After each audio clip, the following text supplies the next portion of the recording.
The knock came again. Anne whispered, "Did you order fear from Jumia?" Justina shook her head. Anne tiptoed to the door and looked through the peephole. Her face changed. "Who is it?" Justina whispered. Anne stepped back. "It's Emeka."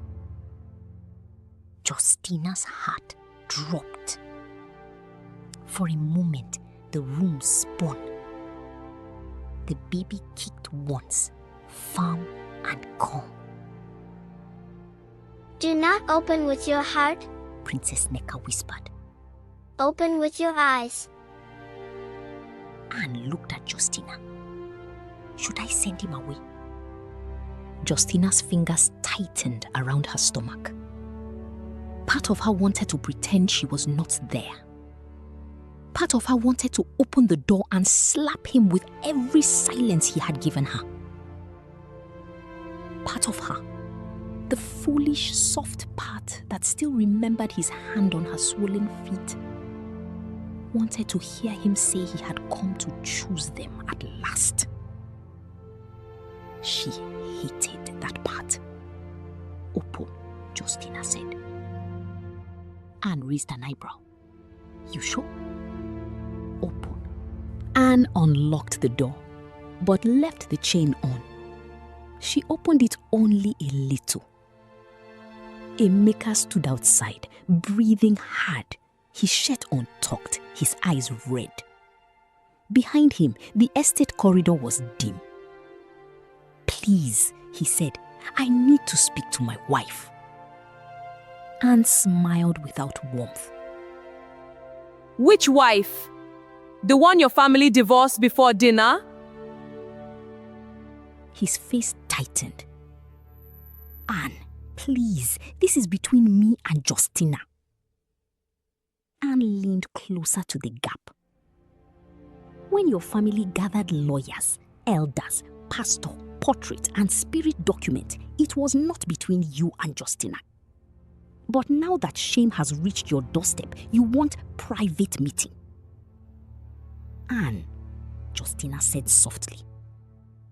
Anne stepped back, but she did not remove the chain. Justina looked at Emeka through the gap. "What do you want?"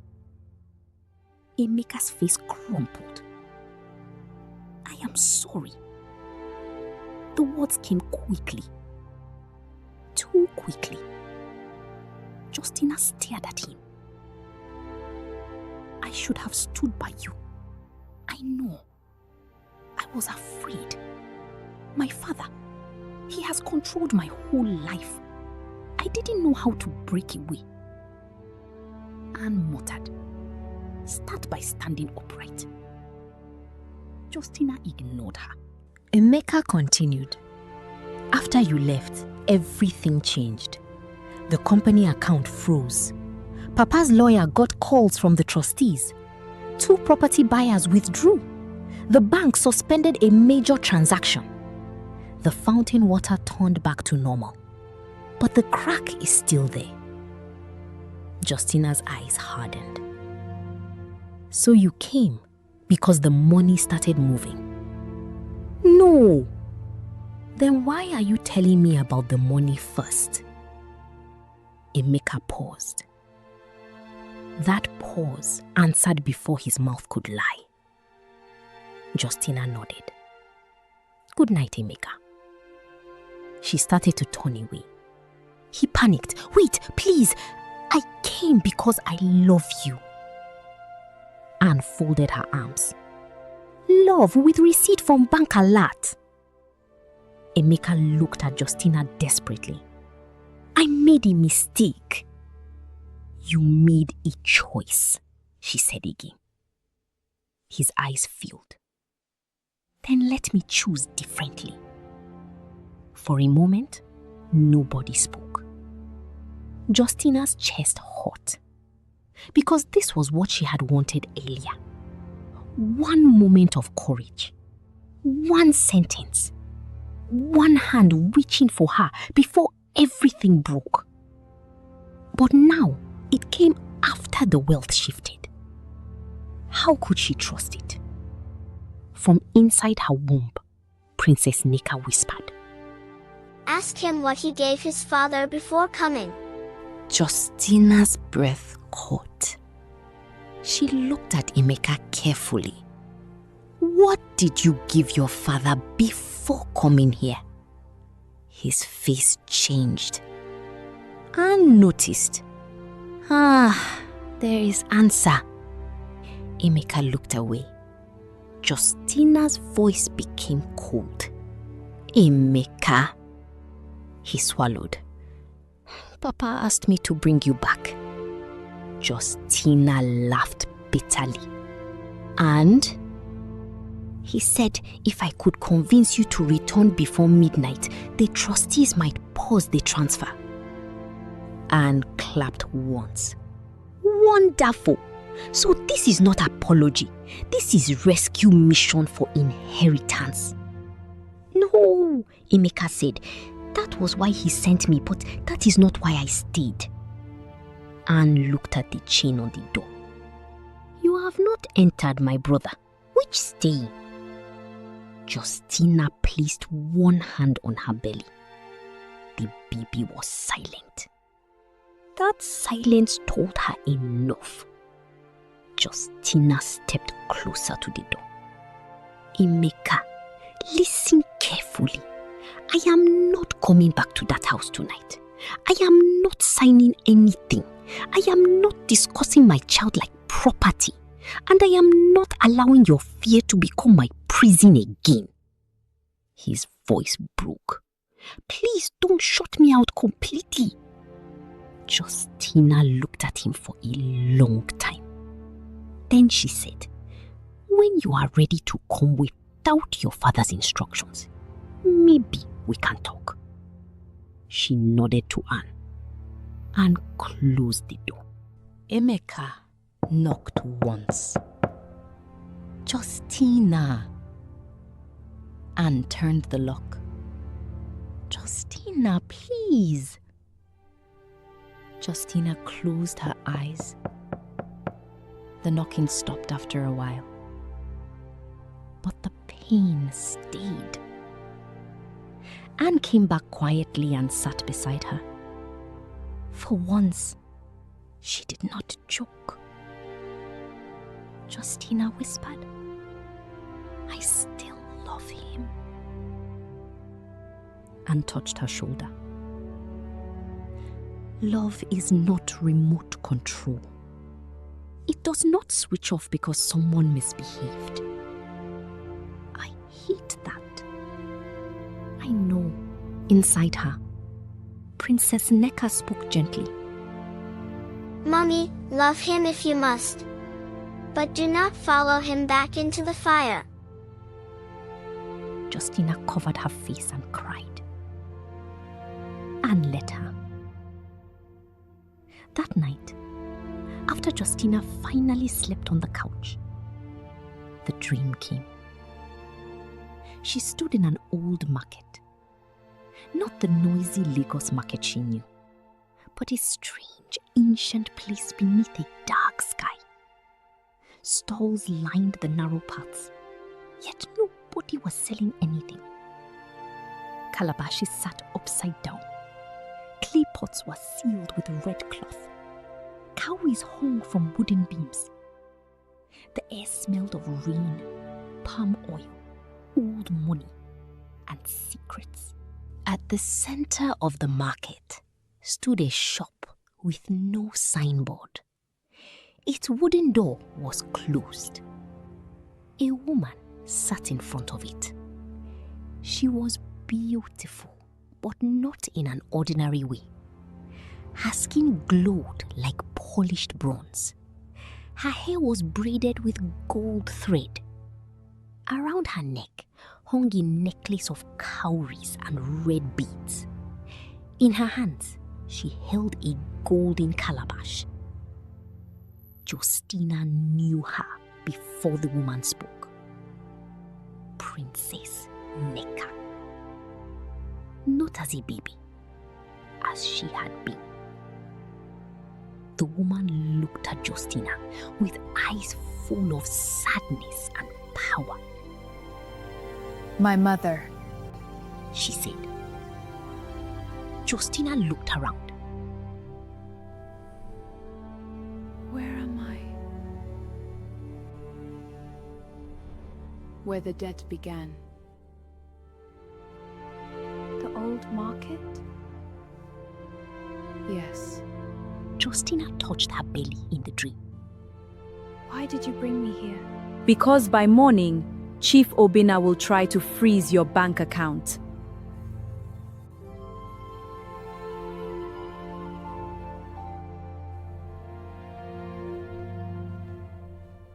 He will attack your name.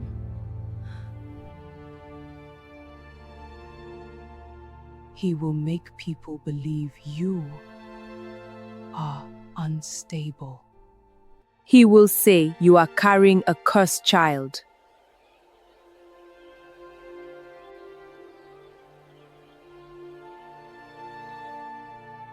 He will send doctors, lawyers, and pastors. What do I do? You build what they cannot control. How? Tomorrow, go to Balogun Market.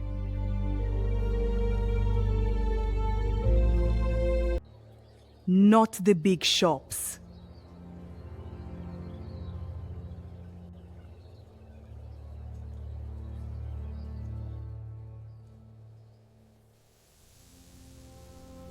Find a woman selling old fabrics under a leaking umbrella. Old fabrics? Inside one of them is the first key. Her name is Mama Sade. Buy everything she has left, even if people laugh at you. Do not despise small beginnings.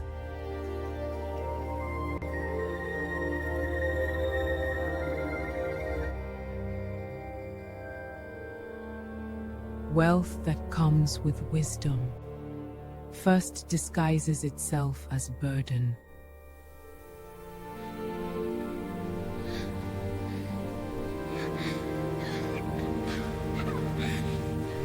And mommy, when Anne tells you the fabric smells like old cupboard and village shrine, do not listen to her. Justina woke up laughing and crying at the same time. Morning light entered Anne's living room. The standing fan was still turning lazily. Anne was asleep on the rug, one hand holding a kitchen knife and the other resting on a pack of chin-chin. Justina sat up slowly. Her belly felt warm. On the center table lay the cowrie keys Mama Odaogo had given her. But now, beside them, where nothing had been the night before, lay a single strip of old blue fabric. Justina picked it up with trembling fingers.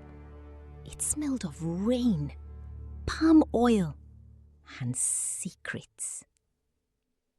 Anne opened one eye. Why are you holding rag like treasure? Justina smiled slowly. Because today, we are going to Balogun Market. Anne sat up immediately. For baby things? No. For food? No. For what? Justina placed her hand on her belly. Inside, Princess Neka whispered. We are going to start our empire. Justina looked at Anne. We are going to start our empire. Anne stared at her. Then she stood tied her wrapper over her shorts like a warrior preparing for battle and said, "Okay, but if this empire does not include breakfast first, I will personally report the goddess to customer care." Justina laughed. For the first time since everything broke, her laughter did not feel like survival. It felt like the beginning of power. By 8:30 that morning, Anne's small apartment had turned into what she proudly called a spiritual business headquarters. On the center table, she arranged a plate of bread and egg, 2 sachets of water, 1 bottle of anointing oil she found inside her wardrobe, a small notebook, her phone charger, and a frying spoon. Justina looked at the frying spoon. "Anne, why is that there?" Anne lifted it with confidence. "Protection. Against who?" "My friend, after what I saw yesterday, I am no longer choosing enemies by size. Human being, spirit, lawyer, mother-in-law, anybody can collect." Justina shook her head, laughing softly. The laughter still felt strange. Not because there was no sadness inside her, but because sadness had stopped being the only voice in the room. She sat on the couch, one hand on her belly, while Anne tied a scarf around her head like a woman preparing for both market and war. "Are you sure we should go to Balogun Market?" Anne asked for the 3rd time. Because dreams are dreams. Sometimes I dream I am married to a prince in Dubai, but when I wake up, my landlord is still texting me. Justina looked down at the old blue strip of fabric in her hand. It had appeared on the table after the dream. That part was not imagination. "I am sure," she said, and folded her arms. "And the baby princess said we should find one Mama Shade selling old fabrics under leaking umbrella?" "Yes." "In Lagos Market?" "Yes." Anne inhaled deeply. "Do you know how many women are called Mama Shade in Lagos? Even if you shout Mama Shade inside traffic, 3 women and 1 mechanic will answer." Princess Neka whispered. Tell her to follow the smell of rain. Justina paused. "What?" Anne asked. "She says we should follow the smell of rain." Anne stared at her. "In dry season?" Justina nodded. Anne picked up the frying spoon again. "Good. Let us go and follow weather forecast from the womb." They left the apartment after breakfast. Anne insisted Justina wear flat slippers and a loose Ankara gown. "If destiny wants to locate you, let it locate you comfortably," she said. The morning sun was already warming the streets. Lagos had woken with its usual impatience. Horns shouted, buses coughed smoke, traders arranged goods with sleepy eyes and sharp tongues. Somewhere, a man was arguing with a taxi driver as if they were negotiating international debt. As they entered the ride, Justina's phone began to ring. The name on the screen made her stomach tighten. Emeka. Anne saw it and hissed. The bank alert husband again. Justina did not answer. The call ended. Another came immediately. She silenced the phone. Anne nodded approvingly. Good. Let him talk to voicemail. Voicemail has suffered less than you. But when the phone rang a 3rd time, Justina's hand trembled. She still loved him. That truth annoyed her. Princess Neka spoke softly. Mommy, you can miss a person and still protect yourself from them. Justina's eyes filled without warning. Anne noticed and squeezed her hand. Don't worry. One day, your heart will stop running back to the place that broke it. Justina looked at her. You sound wise today. Anne adjusted her scarf proudly. I am always wise. I only package it with noise so people won't envy me. By the time they reached Balogun Market, the whole place was already boiling with life. If confusion had a capital city, Balogun Market would be its presidential villa. Traders shouted prices from every side. Women dragged customers by the wrist with confidence. Porters pushed loaded carts through narrow spaces, warning people to move or become part of the goods. Fabrics hung from stalls in every color: red, gold, green, purple, blue, patterns so bright they could wake a sleeping ancestor. Anne held Justina's arm tightly. Stay close. This market can swallow somebody and return them married to a trader. Justina smiled, but her mind was on the dream. A woman selling old fabrics, a leaking umbrella, the smell of rain. They walked past rows of shops, new lace, sequined gowns, Ankara bundles, imported wrappers, women calling, Auntie, come and buy, men shouting, Madam, original, not China. A young boy nearly stepped on Justina's foot with a sack of clothes on his head. Anne shouted, Look, road! Pregnant woman is not speed bump. The boy apologized and disappeared into the crowd. Justina kept walking. At first, there was nothing unusual. Only heat, noise, sweat, color, and bargaining. Then she smelled it. Rain. Fresh rain on dry ground. She stopped. Anne turned. What happened? Justina inhaled slowly. The smell was faint, but clear. Not the smell of gutter water, not damp cloth, not wet concrete. Rain. Clean and old. This way, she whispered. They turned into a narrow lane between two large fabric buildings. The crowd thinned. The stalls here looked older, almost forgotten. Some were locked. Others displayed faded materials no one seemed interested in buying. Anne looked around. My friend, are we still in Balogun or have we entered the appendix? The smell grew stronger. Justina followed it to the end of the lane.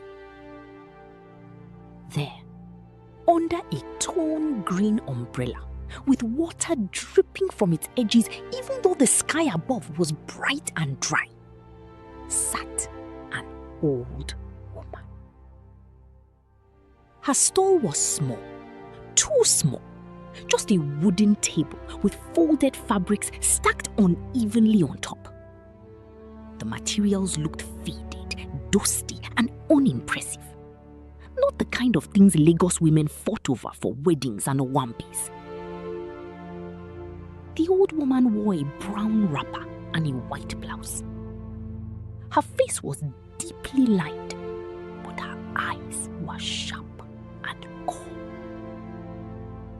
She looked up as Justina approached. I have been waiting, she said. Anne stopped walking. No greeting, straight to prophecy. Justina's heart began to pound. Mama Shade? The woman smiled. Some people call me that. Some call me useless old woman because my fabrics don't shine. But names are like market prices. They change depending on who is asking. Justina touched her belly. Princess Nneka whispered, "Buy everything." Justina looked at the fabrics. How much for all? Anne choked. All? Justina, let us not allow destiny to bankrupt us before lunch. Mama Shade's smile deepened. All? Yes, Justina said, though fear tightened her chest. Everything. Mama Shade leaned back. People have passed here for years, and nobody asked that question. Anne muttered, maybe because the fabrics look like they survived 3 civil wars and 1 bad marriage. The old woman looked at Anne. Your mouth is fast, but your spirit is loyal. Anne blinked. Thank you, I think. Mama Shade began folding the fabrics into 2 large nylon bags. 50,000. Anne shouted, for old cloth? Justina placed a hand on her arm. Anne. Mama Shade was calm. Not old cloth. Old witness. Anne looked at Justina. Please ask your womb if there is discount. Princess Nneka whispered. Pay her. Justina opened her banking app, then froze. Her account balance was lower than she remembered. There was a debit alert, then another. She clicked into the app and her breath caught. Her card had been blocked. Her personal account still had money, but a large joint savings account she shared with Emeka had been frozen. Chief Obina had moved faster than she expected. Anne saw her face. What? Justina whispered. They blocked the account. Anne's eyes flashed. Their wickedness wakes up early. Justina's hands trembled. How could she start anything if they had already begun cutting her off? Before panic could rise fully, the baby whispered, Mommy, check the small purse inside your bag. Justina frowned. She opened her handbag and searched. At the bottom was a small zip purse she had not used in months. Inside it, folded behind old receipts, was cash. Justina stared. Anne leaned over. How did you? I don't know. Mama Shade only smiled. Some money waits for the right day to become useful. Justina paid. The old woman took the cash, touched it to her forehead, and placed it inside a wooden box under the table. Then, she brought out one final piece of fabric. It was not dusty like the others. It was deep blue, almost midnight in color, with tiny gold patterns shaped like calabashes, rivers, and open eyes. Justina's breath caught. It looked like the fabric from her dream. Mama Shade handed it to her with both hands. This one is not for sale. It was kept. For who? For the woman who would carry the returning daughter. Anne crossed herself. See, I knew market would not be ordinary today. Justina took the fabric. The moment her fingers touched it, the cowrie keys inside her bag began to rattle. Mama Shade's eyes dropped to the bag. So, Mama Ada will go give you the keys. Justina's voice became small. You know her? Mama Shade laughed softly. My child, some women do not need to meet every day to remember the same pain. Justina sat on a low wooden stool beside the store. Her legs suddenly felt weak. "Please," she whispered, "tell me what is happening." Mama Shade looked around, then lowered her voice. The Okorie wealth did not begin in boardrooms. It began here. Before this place became swallowed by modern market noise, there was an old women's trading circle.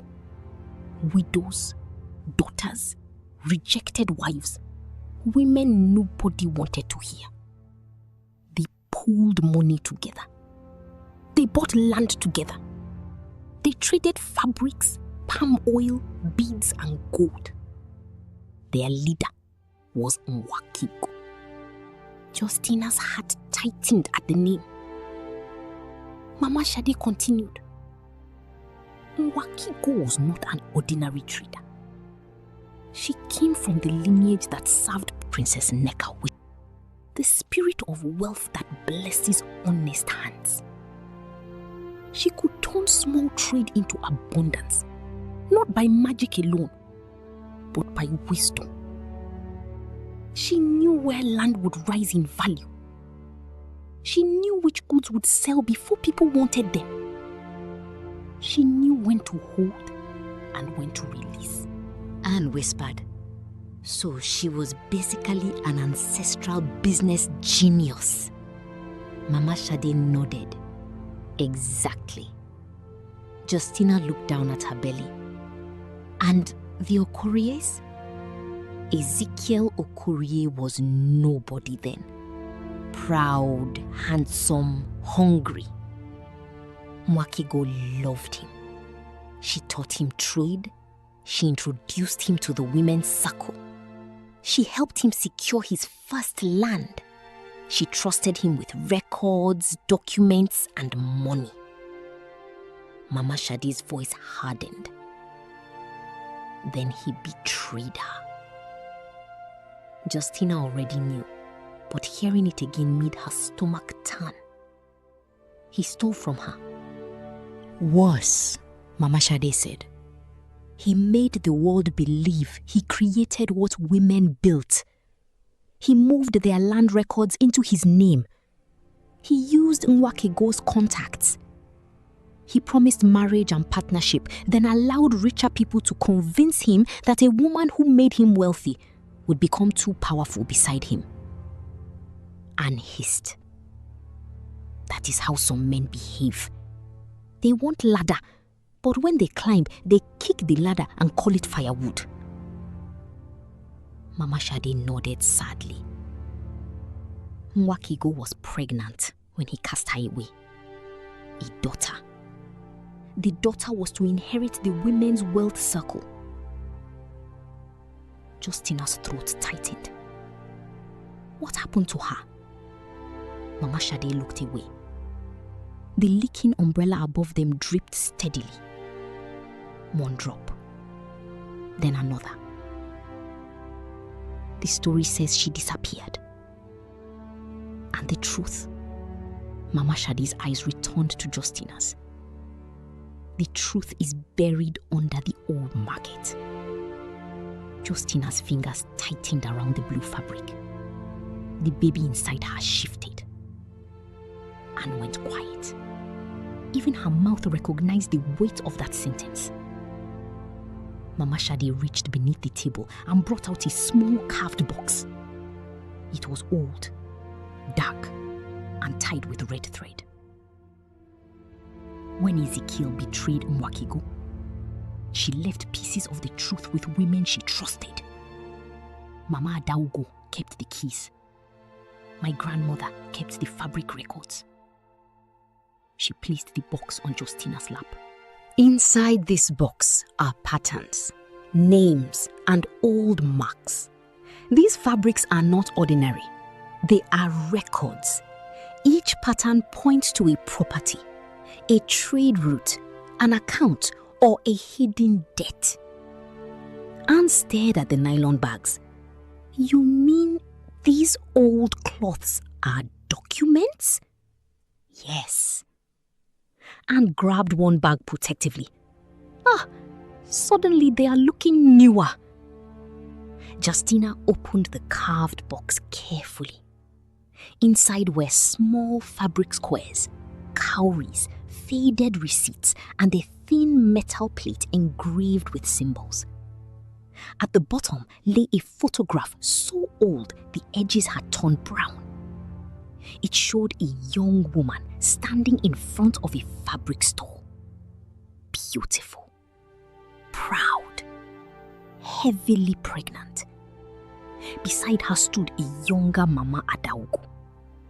Behind them, barely visible, was a sign, NECA, Women's Wealth Union. Justina's eyes filled. She was real, she whispered. Mama Shade nodded. Very real. Princess NECA's voice came softly from the womb. She was my first mother. Justina's hand flew to her belly. Mama Shade bowed her head slightly as if she heard something in the air and leaned close. What did the baby say? Justina swallowed. Nwakiku was her first mother. And sat down immediately. Okay, I need water. Spiritual information is entering too fast. Mama Shade touched the photograph. Nwakego did not curse female children. She cursed rejection. She wrote it into covenant, law, and fabric. If the Okorie bloodline ever rejected a daughter again, the hidden ownership would awaken. Justina breathed slowly. So the wealth transfer is real? It has always been real. But greed covered it. Fear twisted it. Men who did not want to honor women changed the story. They told their sons, if a girl is born, wealth will leave. But the real warning was, if you reject her, wealth will return to its rightful hands. Justina closed her eyes. The cruelty of it was heavy. For generations, women had been feared, blamed, pressured, and rejected because men had lied to protect stolen wealth. Her own daughter had almost paid the price. Mama Shade leaned closer. Chief Obina knows enough to be afraid, but not enough to surrender. He will fight. He will use money, police, doctors, rumors, maybe even fake spiritual people. Anne stood. Let him come. I have a frying spoon. Mama Shade looked amused. Keep it. But she needs more than a spoon. Justina opened her eyes. What do I need? Proof, allies, and money that answers only to you. Justina laughed weakly. My account has just been blocked. That is why you came here. Mama Shade pointed at the fabrics. These will begin your fortune. Anne looked doubtful again. Mama, no offense, but how will old fabrics defeat billionaires? Mama Shade smiled. By tomorrow morning, a woman will call you. Which woman? A bride. Justina frowned. A bride? Yes. She will need emergency fabric for a traditional wedding. People will disappoint her. Her mother will cry. Her in-laws will insult her. She will be desperate. Anne folded her arms. And she will buy these? She will buy one piece for more than Justina paid for everything. Anne's mouth opened. Mama Shade continued. But do not sell all. Sew one dress from the midnight blue fabric. Wear it when you returned to the old market at dusk. Justina's heart began to beat faster. Why am I returning? Mama Shade's face became serious. Because the shop that never sells anything will open only when the rejected mother comes with courage. Justina remembered the dream. The shop with no signboard. The closed wooden door. What is inside? Mama Shade looked at her for a long moment. The first ledger of the Ineka Women's Wealth Union. If you find it, you will know which parts of the Okorie Empire were never theirs. And exhaled. So, we are not only starting business, we are investigating ancestors. Exactly, Mama Shade said. Justina stood slowly, holding the carved box against her chest. A strange strength moved through her. Not loud, not proud. Deep, like woods finding water. For the first time, the path ahead was still frightening, but it was no longer empty. She had a story now, a history, a reason, a war older than her marriage, and a daughter who had returned to finish it. As they prepared to leave, Mama Shade held Justina's hand. "Remember this," she said. "Wealth without justice is only decorated theft, but wealth with wisdom can feed generations." Justina nodded. Anne lifted the 2 nylon bags and grunted under the weight. "These records are heavy, oh. Our ancestors could not use PDF." Mama Shade laughed softly. Even Justina smiled. But as they stepped back into the noisy market, Justina's phone vibrated again. A message entered. This time, not from Emeka, from an unknown number. "Madam Justina, this is Dr. Bello from Mercy Grand Hospital. Your husband's family has requested an urgent psychiatric evaluation for you due to pregnancy-related delusions. Please report immediately." Justina stopped walking. The market noise seemed to fade. Anne read the message over her shoulder. Her face changed. They have started. Justina's hand went to her belly. Princess Ineka whispered, calm and fierce. Good. Let them lie. Every lie will lead us closer to the place they buried the truth. Justina looked back toward the narrow lane.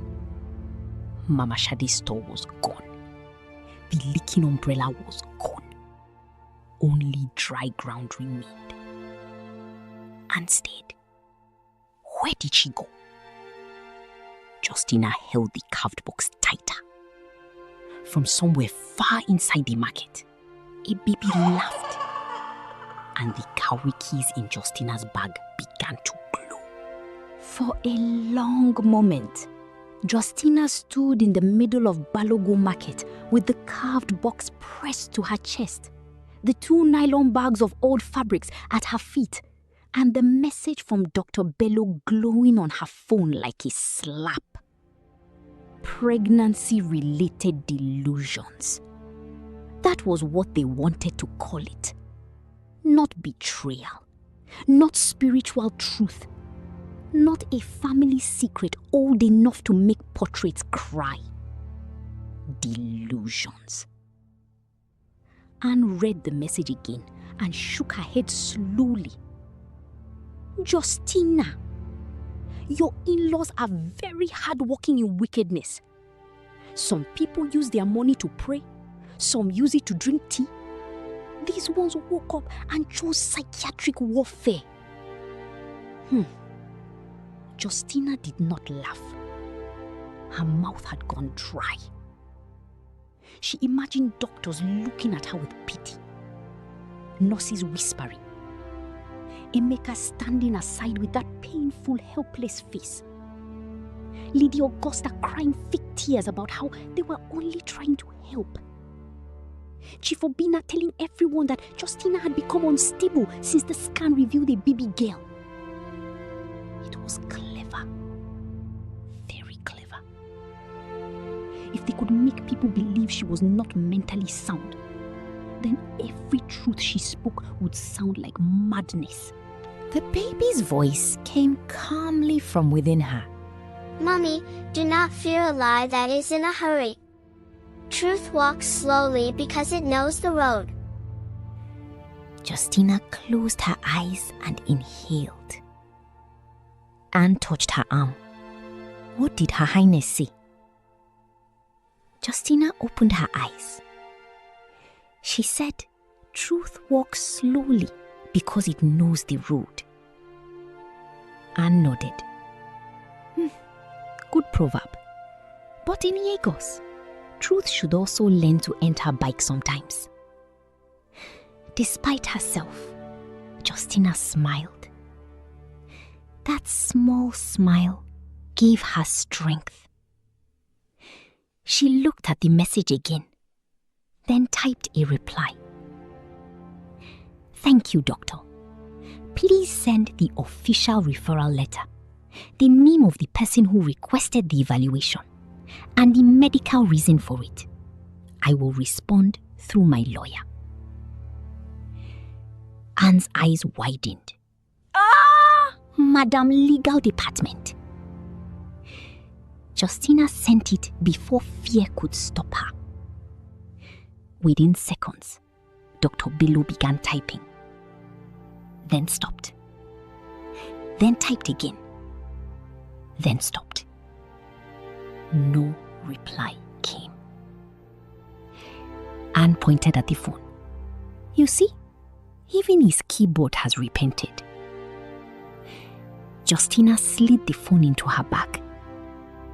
Her hand brushed against the cowrie keys. They were warm. The carved box from Mama Sade sat against her chest like something alive. The old fabrics, which had looked useless minutes ago, now felt heavier with purpose. Records, patterns, hidden ownership, trade routes, property marks. The first secret of the family wealth was no longer rumor. It had entered Justina's hands. But proof alone would not feed her. She needed money. She needed safety. She needed a plan. And she needed to become the kind of woman the Okorias could no longer push around with threats, bank accounts, or doctors. Anne lifted the fabric bags again and groaned. My friend, let us go before another disappearing market woman gives us cement to carry as destiny. They made their way out of the narrow lane, back into the main market chaos. But something strange happened as they walked. Women began to stare at Justina. Not all at once. One by one. A trader selling lace paused mid-sentence. A young woman arranging beads looked up and followed Justina with her eyes. An elderly woman carrying a basket of plantain chips touched her chest and whispered something under her breath. Justina felt uncomfortable. Anne, why are they looking at me? Anne looked around. Maybe because you are glowing. I am not glowing. My friend, you are pregnant and carrying ancestral fabric records. You may not know what your face is doing. Justina frowned. What is my face doing? Anne studied her. Like a woman who just divorced money and married destiny. Justina rolled her eyes, but her heart warmed. Then a voice called behind them. Auntie! Auntie, please wait! They turned.